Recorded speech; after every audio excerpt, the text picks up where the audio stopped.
Jadi tanpa peduli orang agama apa, saudara agama apapun di sini, kalau semua orang baik sebelum Yesus lahir maupun setelah Yesus lahir perlu percaya kepada dia baru selamat, saudara pun harus percaya kepada dia. Kalau tidak, saya orang berdosa sama dengan saudara, mungkin lebih berdosa dari saudara. Hanya bedanya saya punya juru selamat, saudara nggak punya.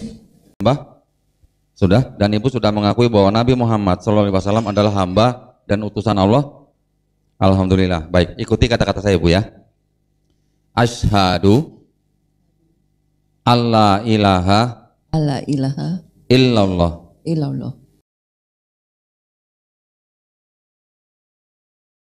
Ini yang kami kutip di sini adalah bukan penafsiran saya, Pak. Ya, ini adalah saya kutip dari perspektifnya Yahudi.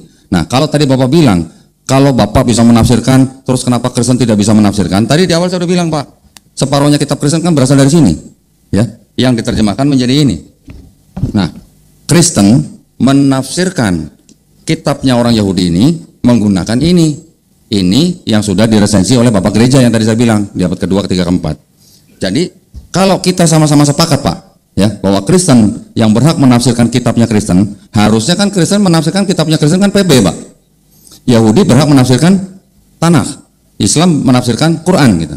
Nah, di dalam hal ini bagaimana ceritanya Kristen menafsirkan kitabnya Yahudi melalui ini gitu loh maksud saya. Silakan, Pak. Saya kira gini ya, itu juga masih debatable. Ada begitu banyak penafsir Kristen, Pak, yang langsung menafsir dari Tanakh langsung, tidak melalui Septuaginta yang Bapak bilang itu. Dan itu banyak itu buktinya. Mereka langsung meneliti bahasa Ibrani dan langsung tidak melalui Septuaginta. Maksud Bapak dari Masoret atau dari Tanakh, Pak? Ya. Maksud Bapak dari Masoret atau dari Masoret dan juga setelah penemuan Dead Sea Scroll. Itu juga dipakai semua, Pak. Jadi kalau bilang dikatakan bahwa didasarkan pada Septuaginta, ya saya kira mungkin ada, tapi itu minoritas lah saya kira ya. Karena setahu kami yang pelajari dengan penafsir banyak ini semua mengacu langsung kepada teks-teks Ibrani, baik Masoret maupun Dead Sea Scroll juga. Boleh tanya, Pak? Kristen mana, Pak, yang nulis Tanakh? Ya? Kristen mana yang menulis Tanakh? Kita tidak bilang menulis. Enggak, saya justru bertanya, ada nggak Kristen yang menulis Tanakh gitu, Pak? Saat itu kan Kristen belum ada kok. Nah, justru itu makanya. Iya, tapi kan yang dibicarakan ini menafsir, bukan menulis. Saya akan menuju ke situ, Pak. Saya akan menuju ke situ. Karena Pak Budi pernah bilang di Jogja kemarin, yang menulis Tanakh ini Musa, Pak. Apa betul menurut Pak Esra Soru? Ini mumpung depan gurunya nih, saya nanya muridnya nih. Yang nulis ini Musa, Pak, betul nggak, Pak? Sebagainya kan Kristen gitu. Ya kan, Musa, iya. Musa salah satunya, kan banyak kan kita. Oh, salah satunya, ya. Pak Budi itu muridnya bilang salah satunya Pak Musa, kan Pak. Kitab Taurat 5 bukan Musa yang nulis ini, Pak ya. 5 kitab itu ditulis oleh Musa kan nulis cuma 5 kitab Musa. Enggak, Bapak waktu itu kan saya tanya, Kristen mana yang nulis Tanakh? Bapak bilang Musa. Enggak bilang salah satunya. Nah, saya juga mungkin Bapak enggak begitu dengar. Semua yang penulis Tanakh itu orang Kristen. Nah, jadi Pak Esra Soru setuju bahwa yang menulis Tanakh ini orang Kristen, Pak? Waktu saya Pak Budi mengatakan itu kan di Jogja, saya juga hadir. Ya. Nah, sekarang Bapak harus kembali tanya, yang Bapak, kalau misalnya saya sekarang bilang bukan orang Kristen tapi orang Yahudi, lalu Pak Budi bilang orang Kristen, sekarang Bapak harus pertanyakan definisi Kristen antara saya dan Pak Budi itu sama nggak? Seharusnya kalau menurut saya, di pandangan saya, Pak Esra Soru dengan Pak Budi Asali sama-sama orang Kristen. Bisa jadi beliau memakai definisi Kristen yang berbeda dengan saya. Ya, itu di kalangan internal Bapak sendiri gitu ya. Dalam pandangan saya, Pak Budi Asali dan Pak Esra Soru adalah sama-sama Kristen yang ada di dalam denominasi atau kelompok Protestan gitu, yang saya ketahui. Betul nggak, Pak? Jadi kontradiksi atau tidak tergantung definisi. Oke, sekarang pertanyaan saya, ada nggak Pak orang Kristen ya, yang Bapak bilang tadi belum ada waktu Tanakh ini ditulis, ada nggak orang Kristen yang menulis ini gitu? Kan nggak ada. Nah, Pak Budi Asali mengatakan maaf, yang menulis adalah Musa. Diberi waktu dulu kalau mau. Ya. Oke, silakan pencet. Pindah ke sana atau gimana? Mau pindah ke sana? Oke. Kayaknya memang. Nah, terus? Silakan kalau dilanjut. Ini waktunya saya bicara? Iya. Oh. Iya. Nah, saya sedang mempertanyakan Pak Esra Soru, kan kita tadi sedang membicarakan tentang penafsiran ya, Pak ya. Siapa yang berhak menafsirkannya? Nah, ada nggak Pak orang Kristen yang menulis Tanakh, Pak? Silakan, Pak. Ini out of topic juga. Tadi udah jawab. Oke, sudah jawab. Tolong Pak dipencet, Pak. Saya jawab lagi. Oke. Betul nggak Pak kalau Musa itu orang Kristen? Silakan, Pak. Tergantung definisi tadi. Tolong jelasin, Pak. Kalau definisinya adalah orang yang beragama Kristen, Musa bukan orang beragama Kristen. Oke. Tapi kalau definisi yang dipakai oleh Pak Budi, yaitu Kristen adalah dia yang percaya kepada Kristus atau Mesias, maka Musa masuk. Karena Musa percaya pada Mesias atau Kristus yang akan datang. Ya, jadi dilihat dari definisi saya agama Kristen, maka tidak ada orang Kristen yang tulis itu. Definisi Pak Budi tentang Kristen, maka Musa termasuk Kristen, maka Musa menulis itu. Itu Pak. Pak. Waktu itu Pak Budi menyatakan bahwa Musa itu Kristen karena Ibrani 11 ayat 26. Iya, ini. Betul ya? Nah, saya bukain Pak. Tolong ditampilin. Atau saya kembalikan dulu ke Pak Esra Soru gini. Kalau Pak Esra Soru mengatakan bahwa Musa bisa dikatakan orang Kristen karena Musa percaya bahwa ada Mesias yang akan datang bernama Yesus, itu ada di mana Pak ayatnya Pak? Silakan Pak. Ya, yang tadi Bapak ngomong itu, dan itu Pak Budi yang pakai ayat itu kan? Bapak tahu Pak Budi pakai kan? Tinggal Bapak jelaskan itu aja. Jadi sama, tolong pencet Pak. Jadi maksud Pak Esra Soru berani mengatakan Musa adalah orang Kristen karena Musa percaya ada Mesias yang ada namanya Yesus, itu dari Ibrani 11 ayat 26. Bentar Pak ya.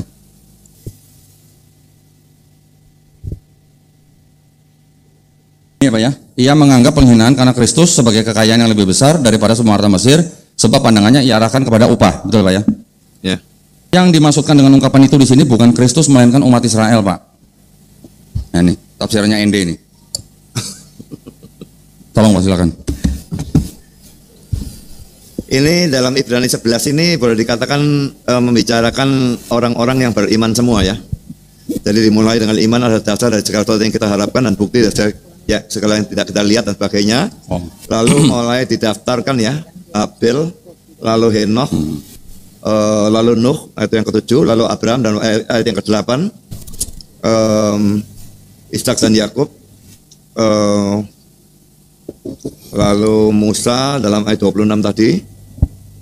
Jadi semua ini memang daftar orang-orang yang beriman, dan beriman dalam konteks kitab suci kami ya jelas beriman kepada Kristus, dan itu Kristen. Saya tahu Pak Donitan banyak belajar Alkitab ya, tapi Pak Donitan maupun semua apologet Islam ini mempelajari Alkitab dengan motivasi yang salah. Bukankah saya benar? Mempelajari dengan motivasi mencari kesalahan. Dan karena motivasinya mencari kesalahan, ya kesalahan yang kalian dapat. Kalau kami mempelajari dengan motivasi mencari kebenaran, dan kebenaran yang kami dapat. Jadi kalau mau mati-matian belajar Alkitab motivasinya salah, ya kecuali Tuhan dengan kedaulatannya itu memberikan kasih karunia, maka tidak akan mencapai kebenaran.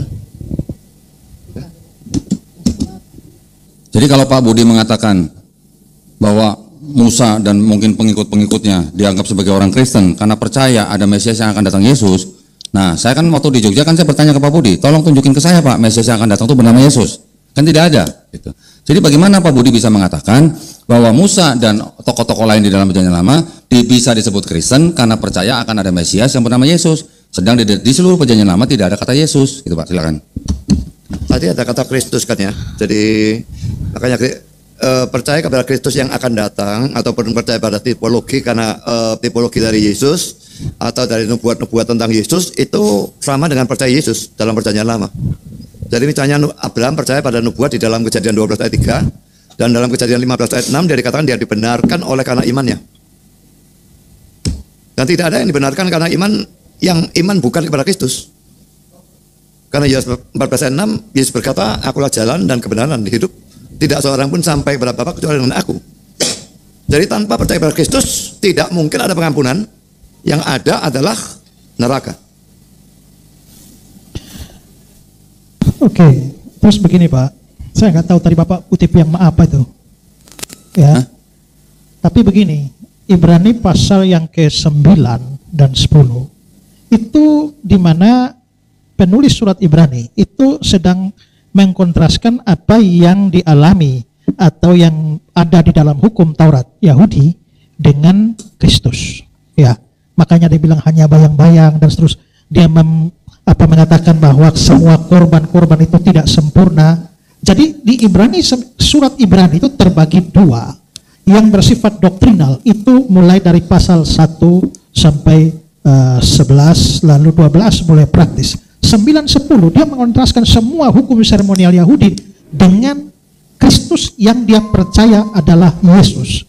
Karena itu pada waktu masuk pasal 11 dia bicara saksi-saksi iman, maka saksi iman itu iman yang dimaksudkan itu adalah iman kepada Yesus yang dipercaya sebagai Kristus.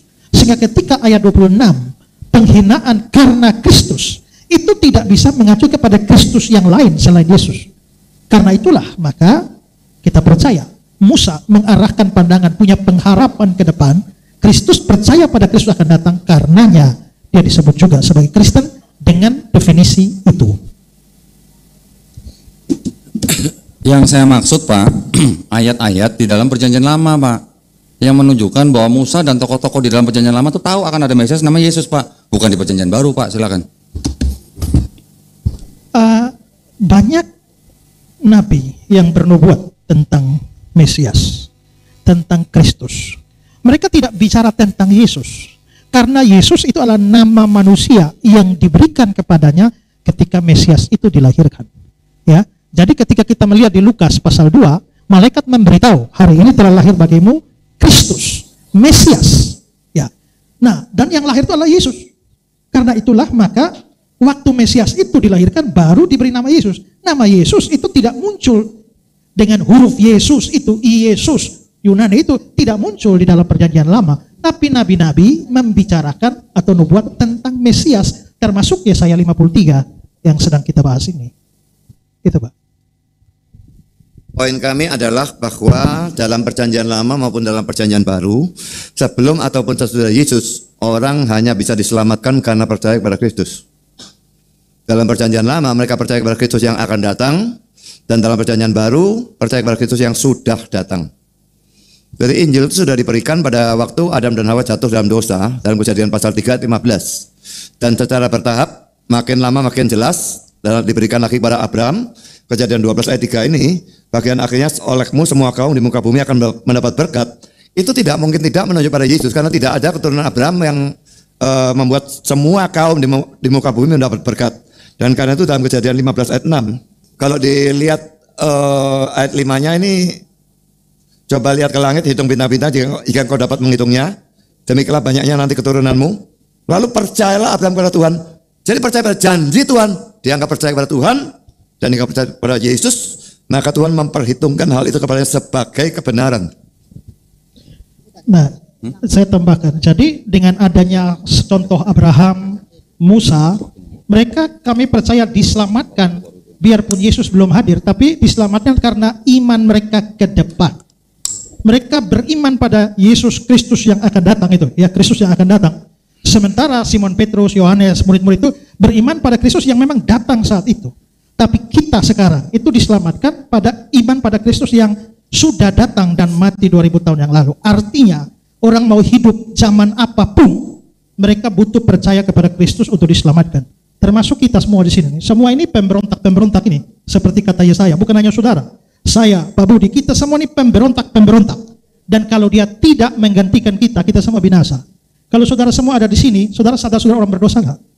Dan saudara jangan pikir bahwa dosa saudara bisa ditutup dengan perbuatan baik, amal saleh kita. Semua itu kain kotor di hadapan Tuhan. Itulah sebabnya Tuhan memberikan hambanya untuk bisa menderita ganti kita. Kita semua sesat seperti domba. Tapi oleh bilur-bilurnya kita disembuhkan, diselamatkan. Jadi tanpa peduli orang agama apa, saudara agama apapun di sini. Kalau semua orang baik sebelum Yesus lahir maupun setelah Yesus lahir perlu percaya kepada dia baru selamat, saudara pun harus percaya kepada dia. Kalau tidak, saya orang berdosa sama dengan saudara, mungkin lebih berdosa dari saudara. Hanya bedanya saya punya juru selamat, saudara nggak punya. Kalau saudara nggak punya, kira-kira tidur malam ini dan mati kemana? Apakah nggak cemas atau bagaimana? Ya. Pak Esra, kira-kira kalau berdasarkan narasi Bapak nih sama Pak Budi nih, kira-kira apakah Musa percaya bahwa Tuhan itu bisa jadi manusia Pak? Silakan. Pertama-tama kita perlu paham bahwa orang-orang di dalam perjanjian lama itu diberikan wahyu. Wahyu itu sifatnya progresif Pak. Tidak semua kebenaran tentang Kristus itu diberikan kepada seseorang secara lengkap. Ya. Jadi kalau kita bisa melihat bahwa kepada nabi ini diberikan wahyu tentang ini atau nubuat tentang ini, kepada nabi yang lain diberikan ini. Jadi kalau ditanya seperti itu, pertama-tama saya bilang bahwa itu adalah wahyu yang bersifat progresif. Nah, tetapi kalau ditanya tentang Musa, kalau ditanya minta kalimat Musa secara eksplisit, gak ada kalimat eksplisit. Tapi di Ulangan pasal 18, di mana Musa menubuatkan seorang nabi yang datang, ya, yang akan datang setelah dia, ya, yang seperti dia, dan Musa membicarakan tentang seorang nabi yang akan bangkit. Ingat bahwa orang Kristen jangan dibilang Yesus nabi berarti dia bukan Tuhan. Tidak. Kekristenan percaya bahwa dia Tuhan, tapi sebagai nabi dia datang ke dalam dunia untuk memberitakan firman. Beritakan firman itu tugas nabi. Karena itu orang Kristen percaya selain dia Tuhan, dia nabi, dia imam, dia raja, karena dia melakukan fungsi-fungsi itu. Nah, karena itu kalau Musa dikatakan menubuatkan seorang nabi yang akan datang seperti dia dan memberitakan firman secara implisit. Walaupun Musa sendiri mungkin tidak terlalu tahu secara jelas sesuai seperti orang Kristen, secara implisit dia percaya hal itu. Nah, lalu nabi lain juga, Yesaya dan lain bernubuat. Misalnya tentang Yesaya 7 ayat 14, 9 ayat 5 yang mungkin juga ya masih debatable. Karena saya yakin bahwa Pak Dondi juga pasti tidak percaya bahwa Yesaya 9 ayat 5 itu tentang Yesus. Ya, mungkin ya. Tapi kalau ya saya percaya itu, ya berarti Yesaya juga percaya bahwa dia kan kalau lihat Yesaya 9 ayat 5 itu ya, seorang anak telah lahir untuk kita, ya. Nah, tapi kok bisa bicara lahir? Seorang putra diberikan bagi kita, tapi kalimat akhirnya namanya disebutkan orang penasihat ajaib, Allah yang perkasa, Bapa kekal, Raja damai. Nah, kalau lihat kata-kata penasihat ajaib, Allah yang perkasa, Bapa kekal, Raja damai, mana cocok itu dengan Yesus? Dengan seorang manusia? Gak cocok dengan seorang manusia. Tapi kalau seorang anak telah lahir, mana cocok itu dengan Allah? Kok Allah kan tidak lahir? Tapi di sini dalam satu ayat, ya saya membicarakan tentang kealahan. El Gibor, Allah yang perkasa. Pada saat yang bersamaan, seorang anak telah lahir. Berarti kemanusiaan dan kealahan muncul di dalam satu ayat. Itu Pak. Pak Esra, kalau Bapak membawa Ulangan 18 yang jelas-jelas dikatakan seorang nabi ya Pak ya. Apakah Musa percaya bahwa seorang nabi ini Tuhan yang jadi manusia Pak? Silakan Pak. Seringkali Pak ya. Seringkali nabi-nabi itu mereka menubuatkan sesuatu, tapi mereka tidak terlalu tahu persis apa yang mereka nubuatkan itu, seperti apa bentuknya, ya. Karena itu saya bilang karena wahyu itu adalah progresif. Daud sendiri itu dia menubuatkan tentang kebangkitan Kristus, walaupun dia tidak mengerti bahwa itu setelah 1000 tahun ke depan itu mengacu kepada Kristus. Kenapa? Karena wahyu yang bersifat progresif. Mereka diberikan semacam bayang-bayang, tapi tidak terlalu jelas. Nanti, makanya disitulah kelebihannya orang Kristen dari orang Yahudi, Pak. Karena orang Yahudi yang percaya nabi-nabi mereka yang bernubuat ke depan, tapi mereka hanya mendapat bayang-bayang itu. Penggenapannya pada siapa? Mereka bingung juga sampai hari ini masih tunggu-tunggu Mesias itu ya begitu itu. Ya. Nah, tapi kelebihan orang Kristen ini adalah karena kita menerima juga kitab mereka yang penuh dengan nubuatan itu dan penggenapannya di Perjanjian Baru, kami orang Kristen mendapatkan bayangannya sekaligus penggenapannya. Sedangkan mereka ya hanya dapat bayang-bayang aja. Itu Pak. Jadi memang itu hanya bayang-bayang. Jadi menuntut pemahaman full Allah jadi manusia. Mereka percaya secara eksplisit kita nggak dapat. Mau diberikan bayang-bayang kok. Nah itu dia yang saya katakan Pak. Jadi sampai sekarang Pak Esra Sorup belum bisa membuktikan ke saya bahwa Musa percaya ada Tuhan yang bisa jadi manusia. Karena di dalam wahyu yang dia terima sendiri, menurut literasi Bapak sendiri, di dalam Perjanjian Lama, bilangan 23 ayat 19, sudah jelas-jelas Pak, Allah bukan manusia, sehingga ia berdusta. Allah bukan anak manusia, ya kan Pak? Nanti di Maliaki 3 ayat 6, Tuhan tidak akan berubah. Nah ini tiba-tiba gimana ceritanya Pak? Allah yang bukan manusia, Allah yang bukan anak manusia, tiba-tiba bisa menjadi manusia. Nah saya belum yakin Pak, kalau Musa itu tahu atau percaya bahwa Tuhan itu bisa jadi manusia Pak, tolong jelasin. Oke. Jadi yang bilangan 23 ayat 19 itu ya, ini selalu dikutip dan dikutip setengah ayat ya, membuat artinya menjadi kacau. Jadi Allah bukanlah manusia sehingga ia berdusta.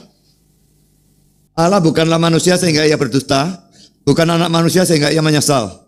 Masakan ia berfirman dan tidak melakukannya, atau berbicara dan tidak menepatinya. Kalau manusia itu bisa berdusta, manusia itu bisa menyesal, tapi Allah bukan manusia yang bisa berdusta dan menyesal. Jadi jangan dipotong, Allah bukan manusia. Tapi Allah bukan manusia yang bisa berdusta dan menyesal. Allah itu maha tahu sehingga tidak mungkin dia menyesal. Kalau kita bisa menyesal karena kita tidak tahu apa yang akan terjadi. Setelah kita tahu apa yang tadi yang kita tidak tahu, kita menyesal. Tapi kalau Allah tidak bisa karena dia maha tahu. Jadi jangan dipotong ayatnya, kalau dipotong ya jadi kacau. Ya, dan saya kira ini kita sudah keluar topik ya. Yang tadi kita bergerak ke sini ini karena kita mau menunjukkan bahwa apakah Musa itu Kristen. Karena sesuai dengan definisi yang Pak Budi berikan dalam debat kali lalu. Jadi kita pakai ayat-ayat tadi, termasuk ayat tentang Musa, Ibrani 11:26, untuk menunjukkan dia percaya kepada Kristus. Soal dia percaya kepada Kristus, detail-detail seperti orang Kristen percaya, itu bukan jadi soal. Jadi kalau Pak bilang, ternyata Musa gak bisa menunjukkan secara eksplisit bahwa Musa itu percaya Allah menjadi manusia, ya itu urusan lain. Tapi yang pasti dia percaya Kristus yang akan datang. Dan itu sudah menjawab persoalan bahwa dia dari sudut pandang atau definisi itu, dia adalah Kristen. Soal Allah manusia, saya tidak menjawab lagi, tadi sudah jawab dan saya kira itu sudah out of topic. Ya. Pak Esra, saya minta tolong dipertegas Pak. Definisi Kristen itu orang yang percaya terhadap apa Pak? Silakan Pak.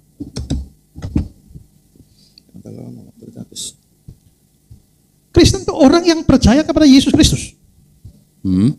Terus itu aja? Percaya kepada dia, sebagai percaya pada dia bahwa dialah Kristus atau Mesias yang dijanjikan itu. Makanya dengan definisi semacam itu, maka dalam statement Pak Budi Asal itu ya Musa juga bisa Kristen. Nah, tadi kan saya sempat menjelaskan Pak, bahwa yang disebut dengan Mesias yang dijanjikan itu kan harus keturunan Daud Pak, melalui jalur Salomo, ya kan?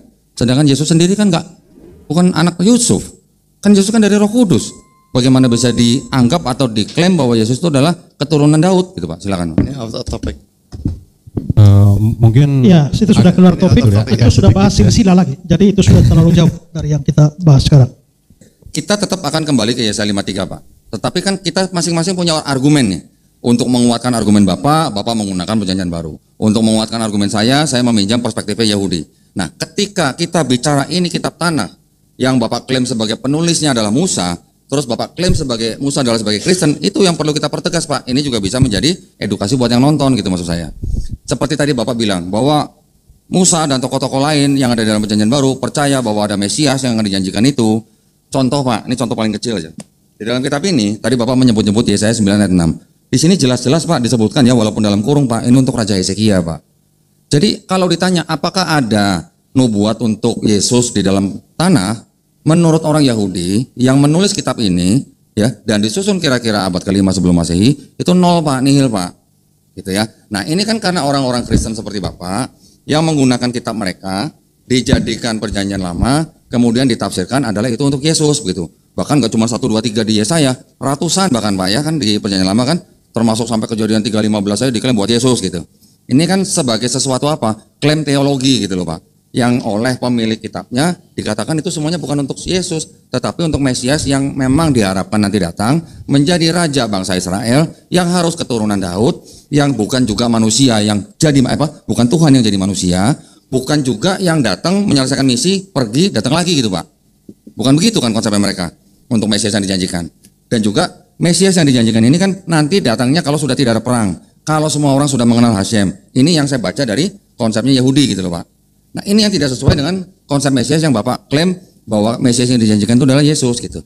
Makanya saya bertanya kepada Bapak selalu, buktikan ke saya bahwa bahwa Musa itu adalah seorang Kristen. Karena kalau Bapak tadi mendefinisikan Kristen sebagai orang yang percaya kepada Yesus Kristus sebagai Tuhan, bukankah Kristen itu kan juga yang percaya Yesus sebagai juru selamat yang mati di atas kayu salib untuk menebus dosa mereka gitu Pak? Nah, apakah bisa ini disamakan atau dihubungkan dengan Musa gitu? Maksud saya gitu. Ya. Dengan definisi seperti itu, apakah bisa Musa disebut sebagai Kristen maksud saya? Imannya maksud saya, bukan institusinya. Saya tahu bahwa Kristen adanya baru di Kisah 11 ayat 26, gitu ya. Jadi maksud saya gini Pak, tolong buktikan dengan tegas kepada saya bahwa Musa secara iman adalah Kristen karena dia percaya Mesias bernama Yesus Kristus yang mati buat dosa dia gitu. Silakan Pak. Sebelum dijawab, di sini waktu dari Kodondi sudah habis, jadi Kodondi tidak bisa bertanya maupun menjelaskan sesuatu. Sekarang waktunya Pak Esra Suryo dan Pak Budi Asali sekitar 4 menit 29 detik Silakan pergunakan waktunya. Oke Pak, kami berdua nih belajar Alkitab tiap hari Pak. Jadi kalau ngomong tentang Yesaya 9, Bapak bilang itu nubuat Raja Hizkia, kami juga tahu. Ya, kami juga tahu. Tapi kalau kami juga percaya bahwa nubuatannya juga pada Kristus, pasti kami punya alasannya juga Pak. Tapi kan kita sekarang tidak memperdebatkan itu. Jadi saya juga terus terang saya heran bahwa Bapak sebagai seorang Islam mengemukakan tentang ini. Saya dari tadi bertanya-tanya, pertama, apakah ada sumber dari kalangan Islam yang mengaitkan hamba yang menderita itu dengan Muhammad, nabinya orang Islam, atau ada sumber dari luar, literatur dari luar Islam juga yang menghubungkan Muhammad dengan itu yang saya tanda tanya, karena juga itu tidak pernah muncul dari tadi, dari pembicara-pembicara Pak Doni dan teman-teman. Hanya saya heran ini karena saya juga lihat video Pak. Video Bapak ngobrol sama itu satu, siapa itu yang ngomong kosong bilang sekolah di Haifa itu siapa? S3 di Haifa tuh? Kainama itu loh. Nah saya sempat lihat dan Bapak ngobrol dengan dia dan dia mengatakan bahwa hamba yang menderita itu adalah Muhammad. Jadi saya nggak tahu ya apakah Bapak setuju dengan Kainama atau tidak. Nah itu mungkin hal lain lagi karena itu tidak muncul sama sekali. Saya pikir akan muncul juga, tapi mungkin Bapak punya pandangan beda. Tapi terus terang Pak, ini sudah closing statement ya. Jadi kita bisa tambah waktu Pak kalau perlu Pak. Nah, saya closing statement aja. Terus terang Pak Dondi, saya salut sama Bapak. Ya, semangatnya, ya, kegigihannya. Bapak belajar Alkitab juga gigih. Tapi ya itu seperti Pak Budi bilang tadi bahwa kalau Bapak belajar hanya mencari kesalahan, Bapak hanya akan menemukan kesalahan. Ya, saya sangat sayang. Bapak giat bagi Allah, tapi tanpa pengertian yang benar. Seperti kata Paulus. Ya, saya walaupun Bapak menolak, saya mau berdoa supaya hati Bapak terbuka. Siapa tahu Bapak bertemu dengan juru selamat yang sesungguhnya, yaitu Yesus. Demikian pula dengan saudara sekalian. Begitu juga dengan Bang Umar. Tapi kalau saya boleh saran lagi untuk Bang Umar, mungkin Bang Umar perlu belajar logika lebih baik. Supaya waktu berargumentasi itu tahu apa yang orang tanya, tahu apa yang orang serang. Supaya waktu jawab, itu jawab sesuai dengan yang ditanyakan, bukan yang lain. Ya. Dan saya mau menutup closing statement saya ini dengan suatu kata-kata dari Eitan Bar. Dia bilang, Yesaya pasal 53 terus memekik nama Yesus melalui penderitaan dan kematian Mesias untuk dosa manusia sebagai kesaksian atas kasih Allah. Kalau Yesaya 53 terus memekik, biarlah yang punya telinga mendengar. Tapi yang tidak punya telinga tetap tuli dengan kebenaran ini. Tuhan Yesus Kristus memberkati semua orang yang percaya kepadanya. Shalom Aleichem. Tes, baik. Dan untuk penambahan waktu nih, barangkali ada yang belum disampaikan ataupun ada yang masih ada unek-unek, bisa kita tambahkan waktu atau kesepakatan dari Pak Budi dan Pak Esra dan juga Konondi, apakah mau ditambah atau kita cukupkan saja? Saya mau minta penambahan waktu 20 menit karena tadi kan saya menghabiskan banyak waktu untuk menjawab Mika 52 ya. Jadi saya minta waktu tambahan 20 menit. Baik. Kami tidak mau tambah waktu. Enggak perlu Pak. Kami tidak setuju dengan penambahan waktu karena kami melihat bahwa pembahasannya makin lama makin melebar dan jadi seperti debat kusir. Jadi tambah waktu 3 jam pun tidak akan ada gunanya. Jadi saya lebih baik tanya jawab dengan audiensnya saja. Baik, saya tetap minta tambah waktu karena saya juga perlu closing statement. Oke. Ya.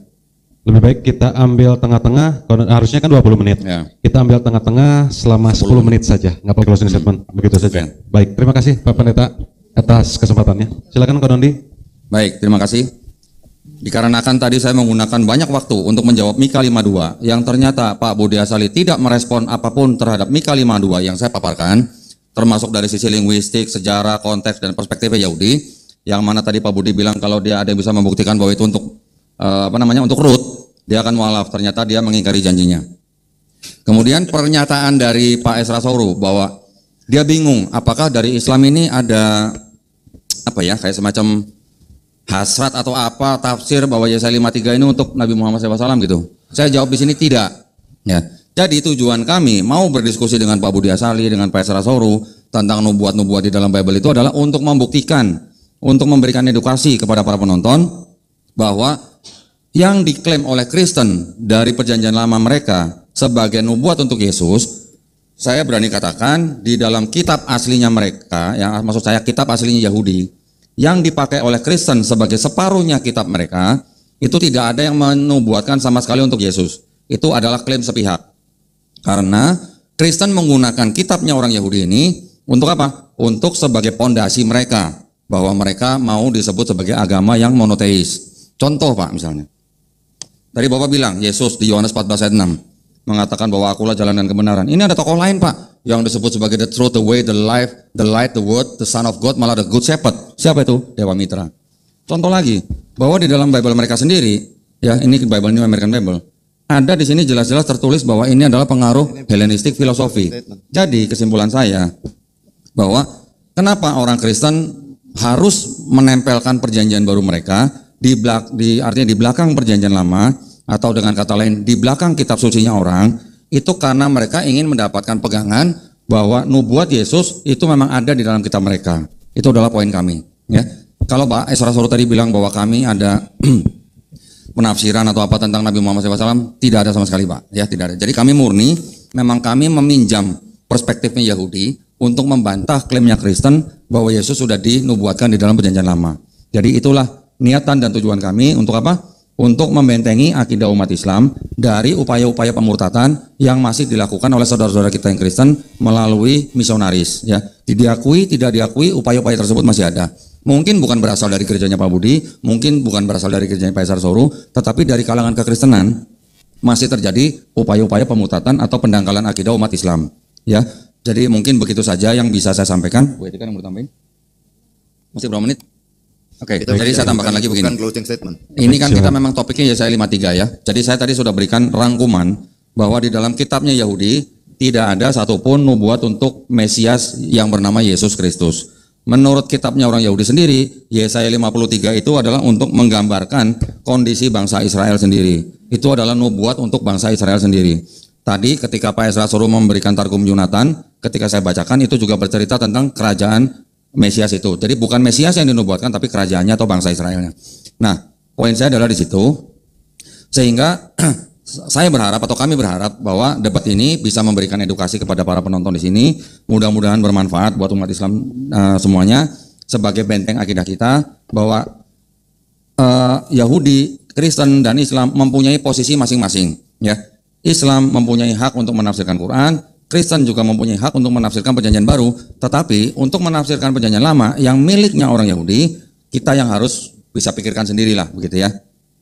Baik, dari saya kurang lebih begitu. Mudah-mudahan bermanfaat buat para penonton di sini. Saya berterima kasih kepada Pak Budi Asali juga Pak Esra Soru yang sudah datang jauh-jauh ya, datang ke sini untuk berdiskusi dan berdialog dengan kami. Mudah-mudahan dialog kita pada malam hari ini bukan dialog yang menjadi permusuhan, tetapi sesuai dengan niat awal. Dialog ini adalah dialog akur, Pak. Ya, dialog akur dan terukur gitu Mas.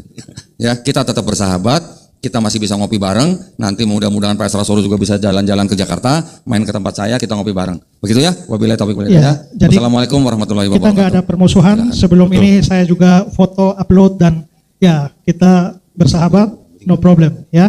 Jadi kami berdua aman dan juga ini. Tapi ya dibilang tadi jangan sampai pemurtadan. Kalau saya ngomong tentang tadi, saya tidak memurtadkan, saya cuma beritakan kabar baik. Terima atau tidak terima, up to you. Oke, Tuhan memberkati semua. Oh ya, ini alhamdulillah. Atau ditutup dulu, tutup dulu aja ya. Jadi mudah-mudahan dari closing statement dari kedua belah pihak, baik dari Pak Pendeta Budi Asali, Pak Pendeta Albert Soru, terus juga Kodonitan, dan juga Bu Etika yang mendampingi, insya Allah kita semua ini mendapatkan pencerahan, mendapatkan ilmu baru, yang tentunya sudah Allah firmankan di dalam Al-Quran. Untuk itu, kami dari tim Yayasan Pembina Mu'alaf At-Tauhid mengucapkan terima kasih yang sebanyak-banyaknya dan terima kasih yang sebesar-besarnya, karena kalau tanpa ada para hadirin semua, acara ini tidak akan berlangsung dengan baik dan normal. Karena mengingat waktu dan juga insya Allah ada kejutan setelah ini, kami tutup dulu dengan mengucapkan hamdalah, alhamdulillahirabbil alamin. Wabillahi taufiq wal hidayah. Wassalamualaikum warahmatullahi wabarakatuh. Waalaikumsalam warahmatullahi wabarakatuh. Di kesempatan yang ini beda lagi nih.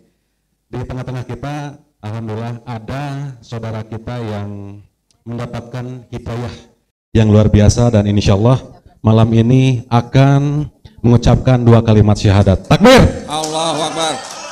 Silakan. Nanti kita akan dipimpin oleh Kodondi ya. Assalamualaikum warahmatullahi wabarakatuh. Alhamdulillahirabbil alamin wassalatu wassalamu ala Rasulillah. Di hadapan saya sekarang ada seorang ibu bernama Ibu Lianawati Rusti Dewi Kwok ya Bu ya. Kwok ini C-nya Ibu berarti ya, marga Ibu ya. Alhamdulillah Ibu Lianawati ini datang ke acara ini ditemani oleh Ibu ya, menyatakan diri untuk masuk ke dalam agama Islam. Betul Bu? Betul? Saya ada beberapa pertanyaan yang mohon Ibu jawab ya. Dengan jujur ya Bu ya. Ibu ini mau masuk ke dalam agama Islam ini atas kemauan sendiri atau ada iming-iming, rayuan atau paksaan gitu Bu? Tolong Bu pakai mic. Lihat apa? Niat sendiri. Oh berarti kemauan sendiri ya. Alhamdulillah. Apakah Ibu masih punya orang tua? Enggak. Tidak ada ya. Baik. Kalau begitu tidak ada yang akan protes ke Ibu ya. Tidak ada ya. Anak-anak mungkin? Tidak ada ya. Baik. Nah, yang ketiga di dalam Islam ada syariat-syariat yang nanti harus dilaksanakan, yaitu setelah ini sholat. Nanti ada zakat, puasa, dan haji jika mampu ya Bu ya. Baik, apakah Ibu berjanji untuk melaksanakan syariat tersebut? Alhamdulillah ya.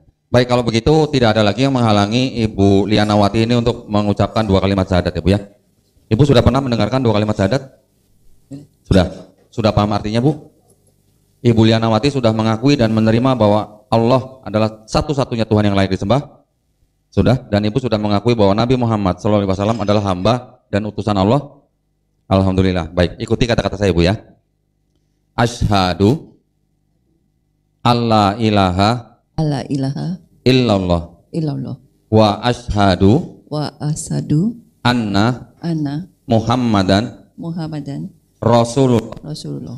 Aku bersaksi tiada Tuhan yang layak disembah selain Allah, dan aku bersaksi Nabi Muhammad adalah utusan Allah.